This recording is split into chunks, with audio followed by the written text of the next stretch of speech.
क्या मंत्र वास्तव में कार्य करते हैं? हाँ, जब श्रद्धा, भावना और सही उच्चारण के साथ मंत्र जपा जाता है तो वह साधक के भीतर शक्ति, शांति और परिवर्तन का स्रोत बनता है। नमस्कार, स्वागत है आप सभी का रुचि ज्ञान Ganga audio book YouTube channel में और आप सुन रहे हैं प्राचीन मंत्रों का विज्ञान, ऋषियों का ज्ञान पुस्तक 1 मंत्र योग का मूल आधार की कड़ी में अगला बिंदु है, क्या मंत्र वास्तव में कार्य करते हैं? हम इस विषय पर आगे बढ़ें इससे पहले यदि आप मेरे YouTube चैनल रुचि ज्ञान गंगा ऑडियो बुक पर नए हैं या अभी मेरे चैनल को सब्सक्राइब नहीं किया है तो प्लीज़ उसे सब्सक्राइब करें। अपने दोस्तों और परिवारजनों के साथ ऑडियोज़ और वीडियोज़ को ज़रूर शेयर करें।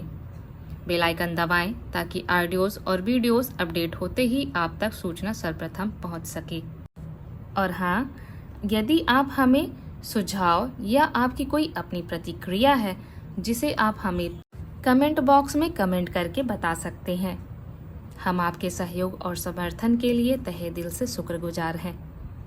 तो आइए बिना किसी देरी के क्या मंत्र कार्य करते हैं, इस विषय पर स्वामी जी क्या लिखते हैं, चलिए सुनते हैं। मैंने अभी अभी एक सुदूर मंदिर में घोर अंधेरी रात में अपना मध्य रात्रि का यज्ञ समाप्त किया था। छोटे से मंदिर में एक छोटी देवी की मूर्ति थी और उसके ठीक बाहर 3 फीट चौड़ा और 3 फीट गहरा एक चौकोर अग्निकुंड था। मैं कई वर्षों से देवी के एक खास मंत्र को जगाने का प्रयास कर रहा था, लेकिन कोई सफलता नहीं मिली। लेकिन इस बार कुछ अलग था, क्योंकि मुझे थोड़ी और उम्मीद थी। मैं यह भी कहना चाहूँगा कि आशा ही वह गुण है जो एक सच्चे साधक में होना चाहिए। मुझे उम्मीद थी, अपनी क्षमताओं पर किसी बड़े भरोसे के कारण नहीं, बल्कि एक भटकते हुए साधु द्वारा की गई भविष्यवाणी के कारण, कि मैं साधना करने के लिए इसी मंदिर में आऊँगा और इच्छित परिणाम प्राप्त करूँगा। सिर्फ 6 महीने पहले मार्च 2009 में मेरे संन्यास लेने से 1 साल पहले मैं अपने ड्राइवर के साथ अपनी SUV में एक पगडंडी पर जा रहा था जब मैंने एक छोटा सा मंदिर देखा जो एक शांत पहाड़ की चोटी पर खूबसूरती से जड़ा हुआ था, जैसे किसी कीमती मुकुट पर कई बेशकीमती रत्न जड़ा हुआ हो। मैं खुद को उसकी ओर अप्रतिरोध रूप से आकर्षित महसूस कर रहा था। यह एक जीर्ण शीर्ण मंदिर था जिसमें स्थानीय लोग भी मुश्किल से ही आते थे। कुछ मिनटों की शांति और चुप्पी के अलावा कुछ भी असामान्य होने की उम्मीद किए बिना मैं उस मंदिर में चला गया जहां मैंने अपने ड्राइवर से कार पार्क करने के लिए कहा था। एलाकार की सीढ़ी चढ़ते हुए मैं एक मंच पर पहुंचा जहां एक देवी का छोटा मंदिर था। यह एक छोटा कमरा था जो 5 फीट गुणा 5 फीट से ज्यादा नहीं था। इसकी ऊंचाई शायद 4 फीट भी नहीं थी। इसके अलावा इसके ऊपर एक छोटा त्रिकोणीय गुंबद था। 2 या 3 लोग मुश्किल से वहां घुस सकते थे। इसमें एक छोटा ग्रिल वाला दरवाजा था जो खुला था। दरवाजे पर जंग लगी पट्टिका पर जय ज्वाला मालिनी देवी लिखा था। ज्वाला मालिनी देवी माँ दिव्य की 15 साथी शक्तियों में से एक है। श्री विद्या की शाक्त देवी की प्रार्थना करने वाले, परंपरा में माँ देवी के पूर्ण दर्शन की इच्छा रखने वाले किसी भी व्यक्ति के लिए उनका जागरण आवश्यक है। अलौकिक सहज ज्ञान प्रदान करने के अलावा ज्वाला मालिनी का जागरण साधक को मणिपुर चक्र, सौर जाल और अग्नि तत्व पर नियंत्रण प्रदान करता है, जिससे वह ठंड और भोजन की कमी जैसी चरम स्थितियों का सामना आसानी से कर सकता है, जो कि एक व्यक्ति के लिए समानता संभव नहीं है। मंदिर के बाहर परिक्रमा के लिए एक छोटा साफ सुथरा टाइल वाला रास्ता था। मूर्ति के ठीक सामने दरवाजे से लगभग 3 फीट की दूरी पर एक असामान्य अग्निकुंड था। आमतौर पर चौकोर अग्निकुंड बहुत आम होते हैं, लेकिन इस मामले में अग्निकुंड का कोण देवी की ओर था। इसलिए यदि आप गड्ढे के सामने बैठते हैं तो आप एक कोण पर बैठे होंगे और विपरीत कोण देवी की ओर होगा। दूसरे शब्दों में यह एक समचतुर्भुज था। इसने तुरंत मेरा ध्यान आकर्षित किया, क्योंकि केवल एक तंत्र विशेषज्ञ ही एक विशिष्ट साधना करने के लिए इस तरह के आयामों और शैली का अग्निकुंड बना सकता है।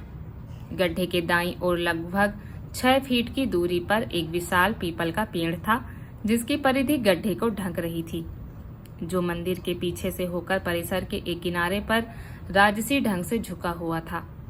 एक हल्की लेकिन दृढ़ हवा बह रही थी।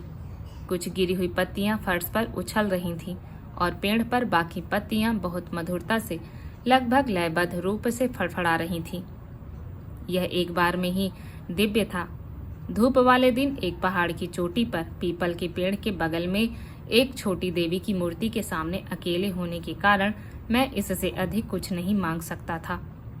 वहां थोड़ी देर बैठने के बाद मैंने फिर से प्रणाम किया और सीढ़ियों के पास गया जहां मैंने अपने जूते छोड़े थे। तुम्हारा एक भाई और एक बहन है, पीछे से एक आवाज ने मुझे चौंका दिया। मैं पलटा। वहां चमकीले गेरू के कपड़े पहने एक तपस्वी बैठा था। इस सीमित स्थान में जब मैं अंदर गया था तो मैंने निश्चित रूप से वहां उन्हें बैठा नहीं देखा था। उनके रूप रंग से उनकी आध्यात्मिक स्थिति का पता नहीं चलता था। उनके काले चेहरे पर उनकी आंखें विशेष रूप से चमकीली दिख रही थीं। माथे पर पीला तिलक लगा हुआ था और पीले तिलक के बीच में एक छोटा लाल तिलक था। आमतौर पर जो लोग राम की पूजा करते हैं वे ऐसा तिलक लगाते हैं। यह किसी तांत्रिक या देवी उपासक का तिलक नहीं था। अपने जूते पहनने के बजाय मैं उनके पास गया और उन्हें अपना सम्मान दिया। आप सही कह रहे हैं, मैंने विनम्रता पूर्वक कहा। आप कई वर्षों से विदेशी भूमि में रह रहे हैं। आप हमेशा के लिए भारतवर्ष में रहने के लिए वापस आ गए हैं, उन्होंने आगे कहा। और आपकी बहन का एक बेटा है। मैंने सिर हिलाया। आप अकेले रहना चाहते हैं। आप साधना करना चाहते हैं। आप स्वयं भगवान से कम कुछ नहीं चाहते हैं। मैं चुप रहा। अब तक के जीवन के इस सटीक विवरण से कुछ अधिक की उम्मीद कर रहा था। अब से 6 महीने बाद तुम यहाँ आकर साधना करोगी। यहाँ? उन्होंने मुझे एक नोट देते हुए कहा। अपना दिन शुरू करने से पहले इस मंत्र का जाप करो। फल पक चुका है। मैंने उनके उपहार को थोड़ा झुककर स्वीकार किया। उन्होंने मुझे 3 सावधानियां बताईं जिनका मुझे अपनी साधना में पालन करना चाहिए और कहा कि सफलता निकट है। मुझे उन पर संदेह नहीं था, लेकिन मैं उन पर पूरी तरह से विश्वास भी नहीं करता था। मुझे नहीं लगता था कि मैं किसी भी साधना के लिए इस स्थान को चुनूंगा। मैं हमेशा खुद को ध्यान में डुबोने के लिए और भी अधिक दूरस्थ और एकांत स्थानों को पसंद करता था। लेकिन तपस्वी ने कहा कि यह स्थान वास्तव में आदर्श है। मैंने उनसे साधना के बारे में थोड़ा और बात करने की कोशिश की, क्योंकि कोई भी चीज साधक को उत्साहित नहीं करती। किसी अन्य सच्चे साधक से मिलना बेहतर था, लेकिन उन्होंने कहा कि उन्हें साधनाओं के बारे में कुछ भी नहीं पता था और उन्होंने जीवन भर अपने गुरु द्वारा दिए गए मंत्र का जाप किया और उन्होंने एक घुमक्कड़ की तरह जीवन जिया। उन्होंने मुझे बताया कि वे पहले ही 3 दिनों तक इस स्थान पर रह चुके हैं और वे उसी स्थान वापस चले जाएंगे। मैंने उन्हें लिफ्ट देने की पेशकश की, लेकिन उन्होंने मना कर दिया। मैंने उन्हें पैसे देने की कोशिश की, लेकिन उन्होंने पैसे नहीं लिए। उस समय मेरे पास देने के लिए और कुछ नहीं था। मेरी माँ, जो एक बहुत ही धार्मिक महिला थी, ने हमेशा मुझे कहा था कि कभी भी किसी संत के पास खाली हाथ नहीं जाना चाहिए। बहुत विनती करने के बाद उन्होंने मेरी भेंट स्वीकार कर ली और मुझे लगा कि इस मंदिर में मेरी यात्रा पूरी हो गई है। मैंने उनका आशीर्वाद लिया, अपने जूते पहने और अपनी कार की ओर चल दिया। वापस आते समय मैंने एक पतले पेड़ की एक शाखा पर एक जानवर की खाल लटकी हुई देखी। मैं उसे देखने के लिए पास गया। एक बार फिर ऊपर आते समय मैंने उस पर बिल्कुल भी ध्यान नहीं दिया था। फिर भी मुझे हमेशा चलते समय नीचे देखने की आदत थी। जानवर की खाल थोड़ी पुरानी लग रही थी। हो सकता है कि इसका इस्तेमाल तांत्रिक साधना के लिए किया जाता हो। किसी सिद्ध के लिए किसी खास साधना के पूरा होने के बाद अपना आसन, माला और अन्य उपकरण पीछे छोड़ देना कोई असामान्य बात नहीं है। वास्तव में कई साधनाओं के अंत में यह अनिवार्य है कि आप उसी माला, आसन, पूजा द्रव्य, पूजा के लिए इस्तेमाल की जाने वाली सामग्री का फिर कभी इस्तेमाल ना करें। मेरा ड्राइवर संदीप कार में सो रहा था। वह घंटों से हवा वाली कच्ची सड़कों पर गाड़ी चला रहा था। मैं उसे उसकी गहरी नींद से नहीं जगाना चाहता था, इसलिए मैं वापस मंदिर चला गया। सीढ़ियों के नीचे भूतल पर एक छोटा कमरा और बगल में एक झोपड़ी थी। सब कुछ बंद था। कमरे के बाहर ऊंची घास एक तरह की बेपरवाही का संकेत दे रही थी और यह पहाड़ के किनारे पर था। कमरे के बाहर एक लापरवाह कदम, बस कुछ फीट की हरकत और कोई खाई में जा गिरता। नजारा बेहद खूबसूरत था। मैं वहां थोड़ी देर बैठा रहा, फिर कार की ओर चल पड़ा। उम्मीद कर रहा था कि संदीप जाग गया होगा। क्या तुमने आसपास किसी को देखा संदीप? मैंने पूछा। नहीं सर जी, उसने आंखें मलते हुए कहा। किसी ने तुमसे बात नहीं की? माफ करना सर, जैसे ही आप कार से बाहर निकले मैं सो गया। मैं बहुत थक गया था। यह इस दिन से 6 महीने पहले की बात है, जिस दिन मैं उसी स्थान पर अपनी साधना के आधे रास्ते पर था, ठीक वैसे ही जैसे उसने भविष्यवाणी की थी। उन 6 महीनों में हुई घटनाओं की बौछार ने मुझे ऊर्जा के निम्न रूपों में से एक यक्षिणी के मंत्र को जागृत करने के लिए इस विशेष मंदिर में जाने के लिए प्रेरित किया। ऊर्जा पदानुक्रम के संदर्भ में यक्षिणी तीसरे स्थान पर है। वे सुंदर, युवा, रहस्यमय, दिव्य स्त्री रूप हैं जो मानव शरीर में गुरु की अनुपस्थिति में एक साधक का मार्गदर्शन और सहायता कर सकते हैं। मुझे अपनी आध्यात्मिक यात्रा के भविष्य के पाठ्यक्रम के बारे में स्पष्ट निर्देशों की आवश्यकता थी और यह साधना उसका द्वार थी। 6 महीने पहले मैंने इस साधना के बारे में नहीं सोचा था, लेकिन जब मुझे यह मिली तो मुझे इसे करने के लिए इससे बेहतर जगह नहीं सूझी। यह जगह सबसे उपयुक्त थी।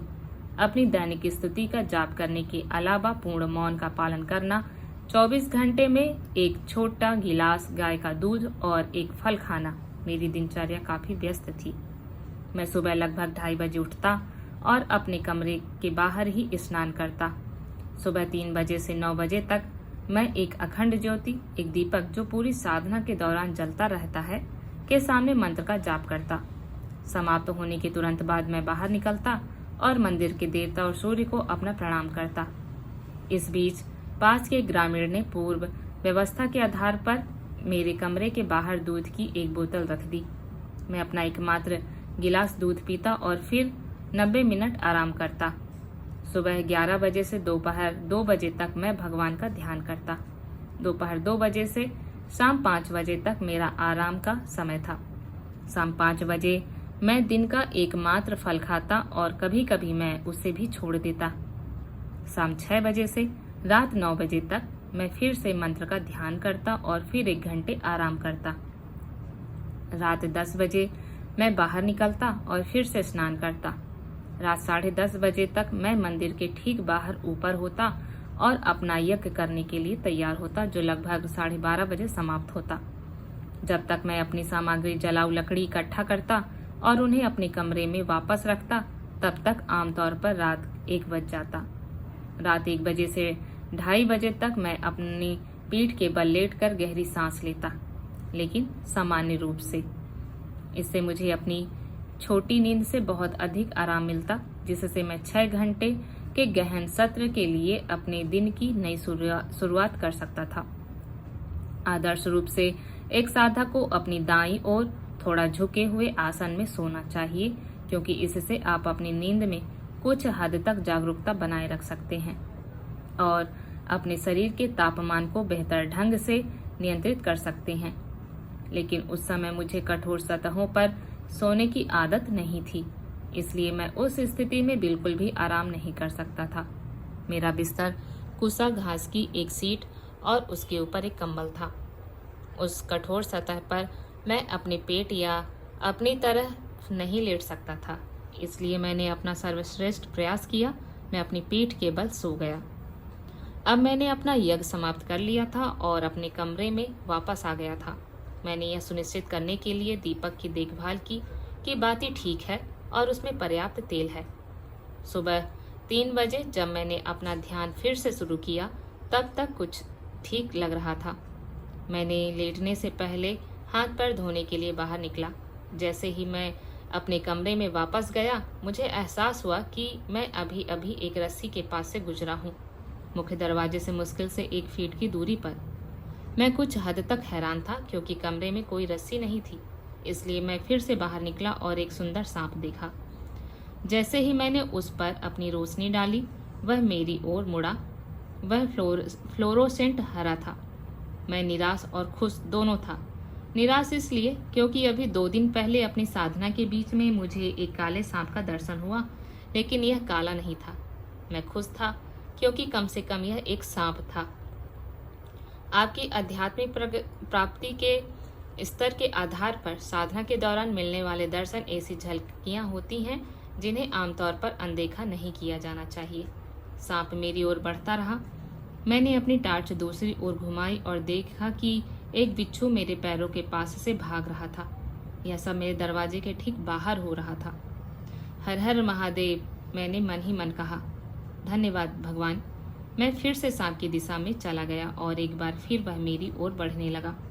वह जहां मैं खड़ा था वहां से सिर्फ 1 हाथ की दूरी पर था। मैं शिव की स्तुति करना चाहता था, लेकिन मैंने देवी की अपनी दैनिक स्तुति का जाप करने के लिए सिर्फ 1 बार बोलने की कसम खाई थी। मैंने शिव को एक भजन फुसफुसाना शुरू किया, अपने होठों को मुश्किल से हिलाते हुए लगभग अपने मन में ही पाठ कर रहा था। सांप शांत हो गया और फिर मुड़ गया। मैंने भजन आधा भी नहीं किया था कि वह विपरीत दिशा में बढ़ने लगा। मैंने उसे देखने के लिए बैठ गया। वह अपने शरीर के नीचे घास के पत्तों को भी हिलाए बिना इतनी कोमलता से रेंग रहा था। जब तक मैंने अपना भजन समाप्त किया, सांप मेरी नजरों से ओझल हो चुका था। मैं अपने कमरे में वापस आया और घड़ी देखी। रात के 2 बज रहे थे। मैं 1 घंटे से ज्यादा समय से बाहर था। सोने का समय नहीं था। मैंने अपना नोटपैड खोला और देवी के लिए एक भजन लिखा। जल्द ही यह 2:30 बजा था।